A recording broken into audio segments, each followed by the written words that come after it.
In Titus 2, older women are commanded to teach what is good so they can help younger women love their husbands and children.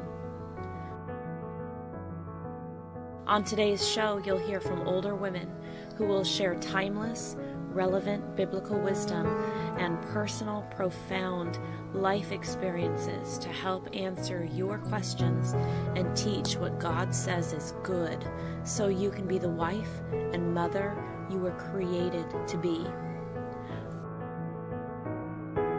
Welcome to another episode of Older Women Likewise.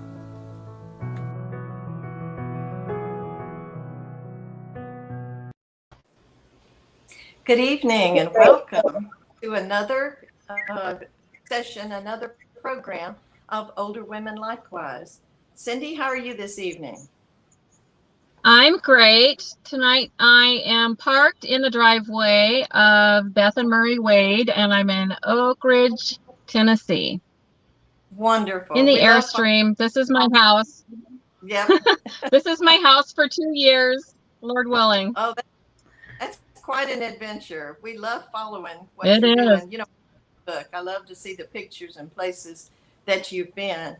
But sisters, we are so proud to have Laurie Moore back with us again. Last month she talked to us about submission, and this month she's gonna talk with us about being your husband, rather, being your BFF, best friend forever. Laurie, thank you so much for being with us. Thank you. Thanks for asking me. I'm sitting here in my living room in Birmingham, Alabama. Happy to be with you. I'm very grateful for everybody that decides they have the chunk of time and the interest to tune in to this broadcast. I think it speaks well of their hearts, and I appreciate that. To start off, this is what I'd really like to say about being your husband's friend. I mean, you are many things to your husband, but remember, the idea of being his real friend, I think, is one of the most important facets. You know that your husband is your protector. He's your provider. He's your head. Maybe even I would say your boss in most ways. He's the father of your children, highly important. He's your sexual partner. He's your roommate. He's your companion. And hopefully he's a brother in Christ. But all of those things, sometimes they float around in our relationship, and one of them might become more important at a particular moment for obvious reasons, and others fall to the background. But the idea of being your friend is something that I think really does glue all of that together. Are you ladies married to your best friends? I would hope so. And I know that's a loaded question, but that's what I'd like for us to be able to come away at the end of this set study and say, yeah, that's the way it needs to be. And if it's not completely there yet, then it can be. True. So what I would like to think about is the idea of the deeper bond that you have when your husband is also your friend. It's not just any of these other superficial things. Being someone's friend means that you're kind and that you're compassionate toward them first. When you think about your relationships with friends, what would you say are some of the buzzwords that apply to you and your friends? Just general friends. Cindy, I know you have friends. Vulnerability, I mean, honesty. Absolutely. Yeah. Well, companionship, enjoying being together, spending time together. That's right. Someone that knows you, that's the vulnerability, and that you know them, someone you spend time with, someone that you have that time to develop that awareness of the other person. You want them to succeed. You want your friends to be happy. You're eager to help them solve the problems that they have. Being a problem solver is a big facet to it. And also wanting to boost their spirits. Because let's face it, not all of us are up on top of the mountain our whole lives. We experience, especially right now at this point in our country and in the world, we experience low points. And a friend who can be there to help lift us up and encourage us is absolutely vital.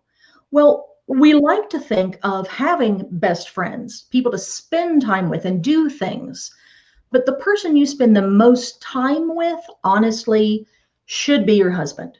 Not just sleeping, that doesn't count. I'm talking about awake hours where you're actually communicating and doing things together. You're working together as partners, as a unit. That's what a marriage is supposed to be. It's not just a superficial, what benefits me sort of thing. But we need to be aware at the same time. In our friendships, sometimes we pick friends because they are so much like us. We enjoy doing the same things. We'll go out together with them, and time flies because there's so much that we have in common. When you talk about your husband, especially, the two of you are going to be changing over your lifetimes. And we know that marriage is for life. We'll just kind of state that that's the goal off the top. Yes, there are exceptions, but we understand this person we're married to right now, we want to be married to whenever one of us passes away. And over that much time, for some of us, it's less time than for others of us. You're going to have changes. Your own personality and likes and dislikes and abilities are going to change, but so are theirs. The person you married is not going to be the same person in 25 years. So if you think you're getting bored of him, hey, just wait a few more years. He'll change. He'll be a different person, but so will you. Right. What you need to do in your relationship as a spouse is learn to grow together. You need to recognize these changes, because it's going to come a point where even though you were married, you were just the two of you, you got to run around doing the things you wanted to do that you had the money to do. And then you had kids. And that does change a few things too, right? The things you're willing to sacrifice for in order to make them happy and do what they need and meet their needs. Those things are pretty big and life-changing. But then they grow and they leave home. And when they're gone, you're sitting across the dinner table looking at somebody that if you have not developed a close friendship with the whole time, it's a totally new person. And that's not the kind of surprise you want. You want to have someone there with you that doesn't surprise you in terms of what they really are. The only way you're going to get there is if you do a lot of talking, but if you do more listening and being aware of them and their needs. And that's how you're going to end up becoming closer. The friendship that you want to have with your spouse is really second only to the importance of the relationship you need to have with God in your life. And if you can honestly say there's somebody else that comes before him, then I think you need to take a good cold water look at that relationship and ask what needs to change. What do you think? Yeah, I think one of the keys is when you're going through the hard things, leaning mostly on your husband as your advisor, as your comfort, as your troubleshooter. And so during the happiest times, is he the one that you're celebrating with the most during the happiest time? And then as you continue to discover new interests, having the lion's share of those interests, things that you're doing together. So you're playing together, you're solving problems together. And I think decades of that built up over time prevent this sitting at the dining table scene of like, who are you? Right. And that's what we want. Okay. So before you get to that point, if you're someone listening right now who's not married and your toes are dipping in the water of trying to figure out who you want to date, let me caution you, not just like so many in the world do when it comes to dating, they're looking for someone that they have a physical attraction to. I'm not saying that's all bad, but you need to beware because physical attractions tend to cloud our minds. They take over what we analyze someone to be, and it's very often not objective after that point. So if there is an attraction towards somebody, work at the same time to develop a friendship with them, because that's when you're really going to get to know them. If you have a circle of people that you would say, this fella is one of my friends, but I couldn't date him. We're just like friends. Stop yourself right there, because what you need to find first is someone who is a friend. And that's a springboard for saying from that point on, is this person I can respect? Is this a person that I know we have common goals in mind? And if that's where you are, you have an automatic channel to try to ask yourself, maybe I should be finding out more about this person. Maybe I should entertain the idea of dating them, because it's not just all about the overwhelming emotional response that the world thinks you need to have when you're in love with someone. True friendship has love in it, but it's the love that wants their best interests, not just the overwhelming type of love. And so I would say, keep a little bit of a cool head, if at all possible, whenever you're considering who you will and who you won't date. So once you get to the point where you've picked someone, and let's just say they've picked you too back, that's kind of important. You end up having to actually develop that friendship. It's not something that is going to automatically continue after the wedding. You have to feed it just like a child that's going to grow. You have to nurture it. You have to do the sacrificing and the focusing on things that will make your friendship stronger. So what does that look like? Well, it mostly, I think, is a matter of choosing the things that are most important with them. Remember when Jesus was talking to Martha and Mary there in Luke chapter 10, Mary was sitting at his feet listening, and Martha wanted her to stop and serve. And Jesus's comment to Martha was that Mary had chosen the good part. Many things were distracting Martha, but Mary had chosen the good part. So with all the things that can distract you in a marriage, make sure that you choose to focus your energies and your time on the things that really are more important. Because trust me, there's going to be so many daily demands, especially as your family grows, demands on your time, that sometimes you are going to have the strength to stand up and say, no, we can't do that now. I'm sorry, you'll have to wait. And that gets said to several different people in different contexts, but choose deliberately the things in your marriage that you know are going to strengthen it, not the things that are going to pull the two of you apart. And that does, like Cindy said, have a lot to do with how much time you spend with them. Time management. It's like the relationship that you want to develop with God. If you can picture yourself, close your eyes and picture yourself being a devoted, godly woman, you will never get to that point unless you spend time with God, the two of you alone first. You need to develop your reading skills, your prayer life, all of the things that will make you learn and know more about God. Very same thing when it comes to a marriage. You need to take time within your schedule to make an opportunity to do things with your husband. It's not just something you do because you run out of other things. It's something that you have to plan. So part of that is going to always be putting his needs before yours. And that's where Philippians 2 is really very important to us. Remember, we talked about this last time I was with you. Philippians 2 verses 3 and 4. The idea of not looking out for your own interests, but putting others before yourself. That's a basic direction to every Christian. How much more does it apply in a marriage? There are so many parts of the relationship with your husband that you need to put him first in, and that would make subjection to him miles easier. It would make your sexual relationship better because you're thinking about him and what he needs and what he wants, not just about making yourself happy.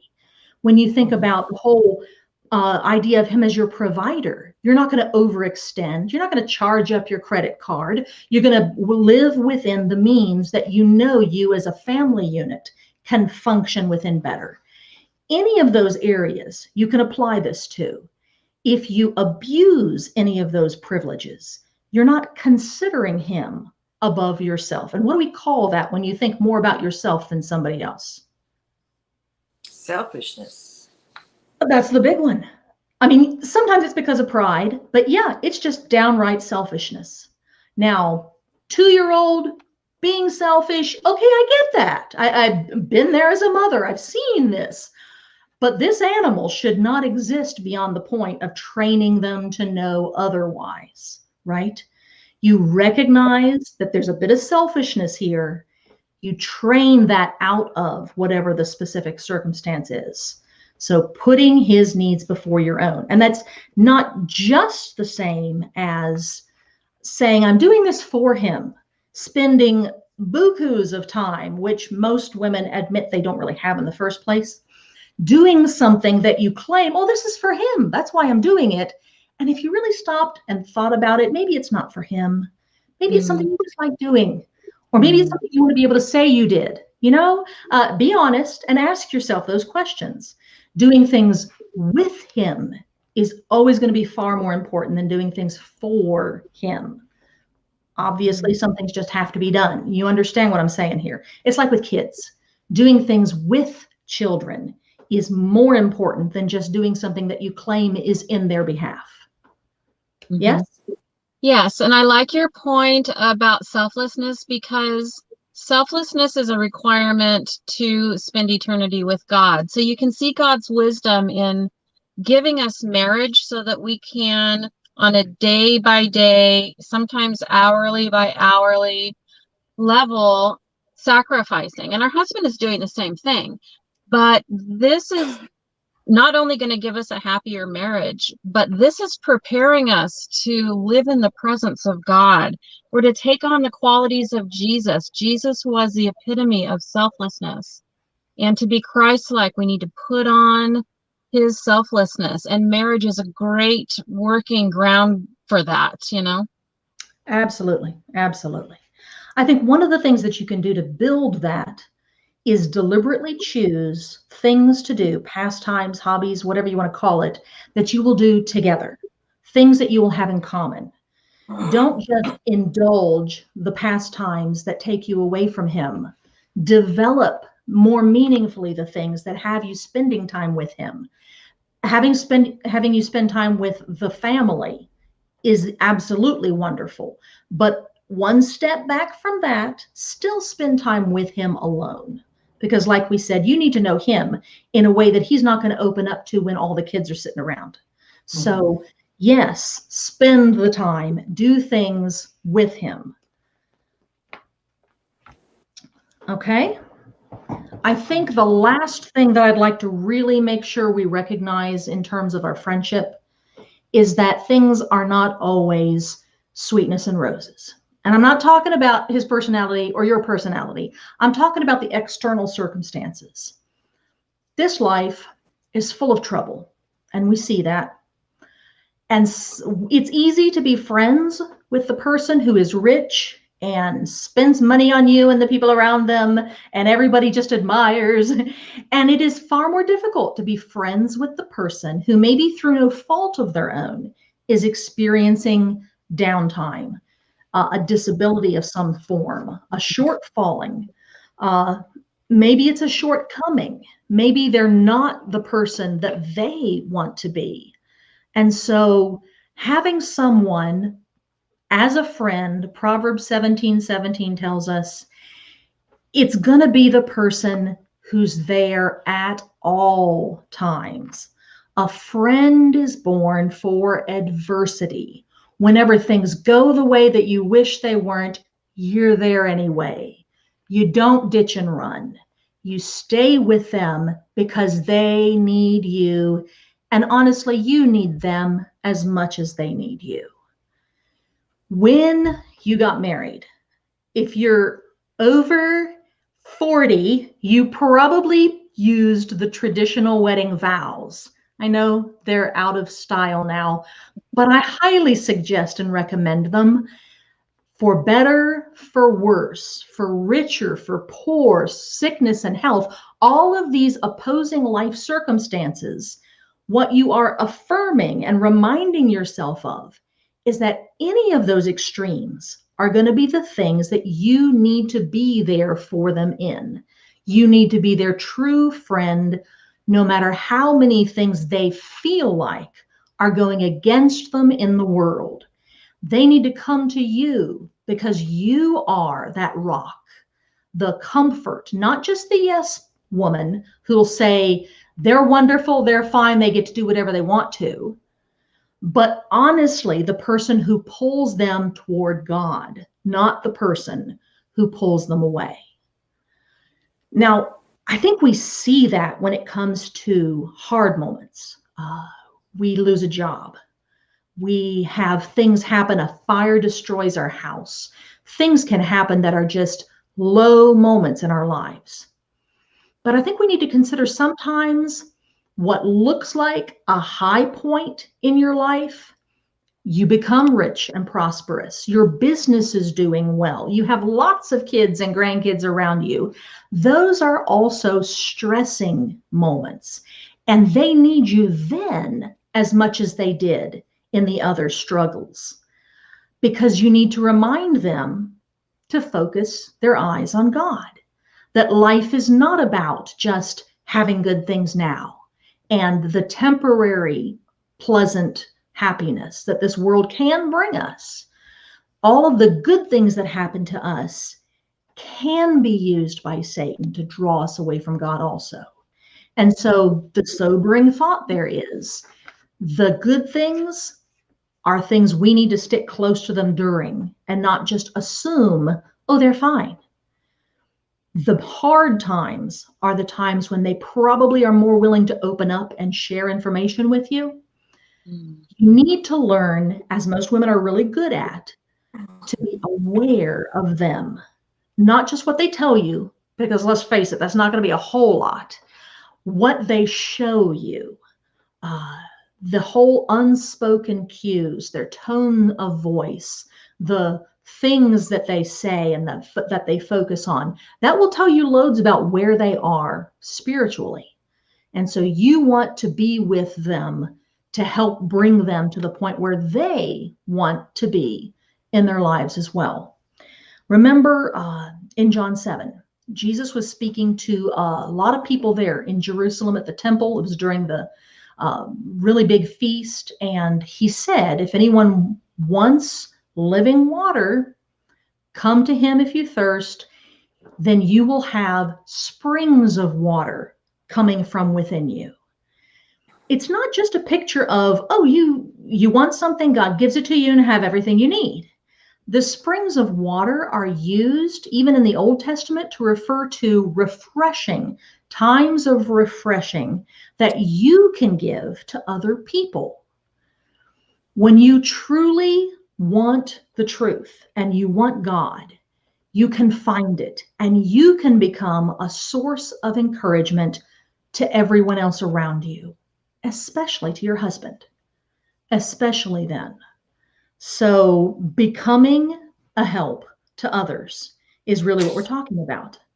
Now, if we're talking about someone who's a friend, just generally, what is it that you spend your time with them? Just doing lighthearted recreational things? I hope not. Doing the things that matter, yeah. If your spouse is your friend, then the thing you should want for the most is that the two of you should help each other go to heaven. I mean, that's really what you're in this partnership for. Yes. If you have not married someone who's going to help you go to heaven, then you need to work on that doubly hard to get to the point where you're there. If you have not yet married and you cannot honestly answer that question, yes, this person will help me go to heaven, stop, put on the brakes right then. No matter how you feel about them, go back and analyze the situation. I'm not saying ditch them and run. I'm saying analyze the situation, work to the point where you can say that before you make a commitment to this person. Because there is nothing in this life, there is no short-term enjoyment that is going to be more important then making sure, like Cindy said, you are developing your life into the sort of person who can be with God forever. Yeah, I think that's a very good point too, because if this person's marrying you to be their friend, you want to be able to support them in their endeavors. But if you're marrying someone with whom you're not spiritually compatible, there's going to be a lot of situations where you can't say, like, I have got your back on this. I think you're heading in the right direction. This is going to be great for a family. I mean, on a year by year basis, there's going to be decisions that are made that the Christianity plays into it. You won't be able to be the kind of friend, supportive friend he's looking for if you feel that a lot of his decisions are really self-destructive because they're not patterned after what Christ has in mind for our lives. So it's really not good for you, and it's not fair to him either. You really do need to be on the same page to even define support and friendship the same way. Absolutely. Absolutely. So if you're trying to make them, no, I said that wrong. If you're trying to help them be the better person, one thing that I think would be the most important, really, for me anyway, it probably tells you more about me than it does anything else, is to remember, do not nag. Do not nag, do not nag.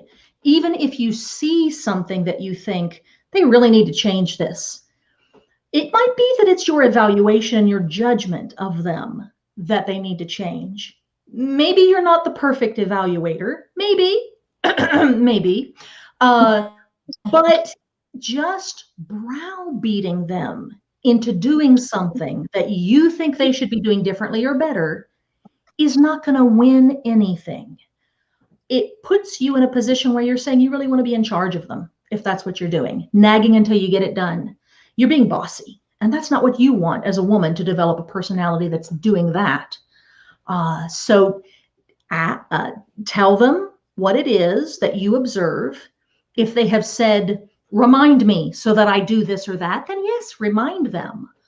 But just telling them over and over again until they give up because they can't take it anymore and do whatever it is, that gets them nothing, and it really gets you nothing because they end up being resentful. Do you see that too?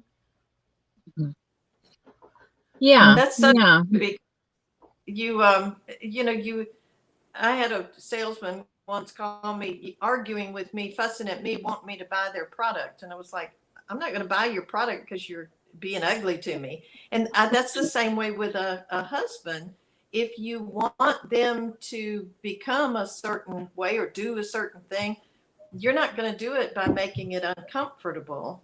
You have to do it through love. And as you say, maybe you're not the best one to look at that. Maybe you're not the best evaluator. We have to consider ourselves. Absolutely. Good points. Perfect analogy, Isla. Perfect analogy.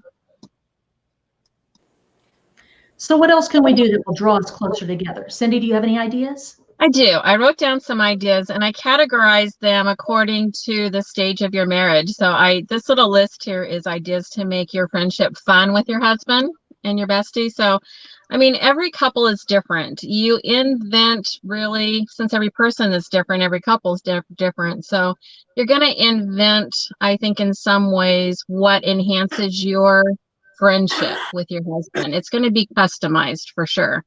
So, I mean, there's been reference both this week and last week about praying together. I mean, that's the deepest thing. So that's a given. That's going to tie your hearts really tight and enhance your friendship. But this as well, laugh together. I mean, our laughter is music to the souls of our husbands because it goes deep inside his psyche and translates as mission accomplished. Everything's all right. The kingdom is at rest when he hears you laughing. So laugh together every day. A lot of times in these early married years, money's tight, right? Not always, but often.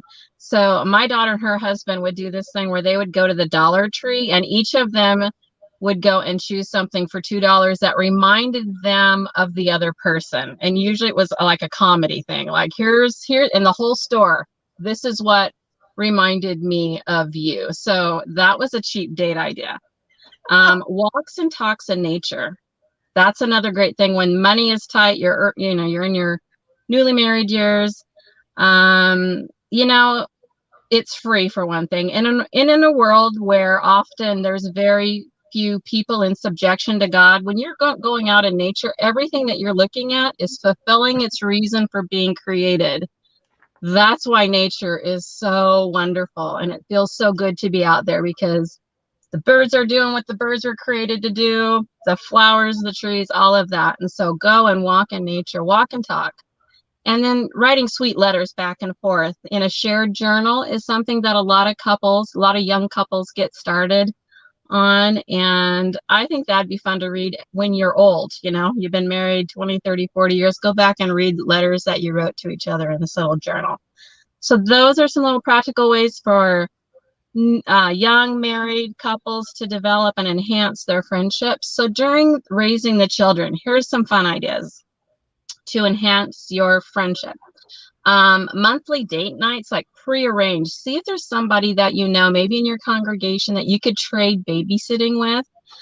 So the kids can play together. Maybe they have kids your kids' age, and you could trade off once a month if money's tight. We did a lot of ethnically themed dinners at home with matching music, like whatever the ethnicity is. We would find like sitar music, or we would find, something that matched the themed dinner and dress up in that way and decorate in that way. We had something called the Feast of Jubilation that was like a kind of an annual Bible themed dinner on the floor with the lights out and candles. And it was really fun. So that really enhanced our friendship, and especially during the raising of the children years. I would say also, and this is what worked for us, we wanted to make sure that when our firstborn child was 12 years old, she was ready to manage the whole house so we could have date night now. Like as soon as it's legal for mom and dad to go out and the oldest one babysit, what do they need to know to not burn the house down, Yeah.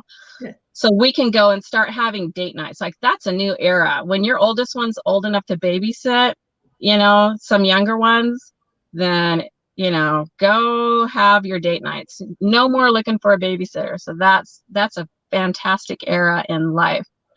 It was funny when ours would babysit, we would come back and she would have taught them like interpretive dances to like the 10 Commandments, Charlton Heston and all this. It was hysterical.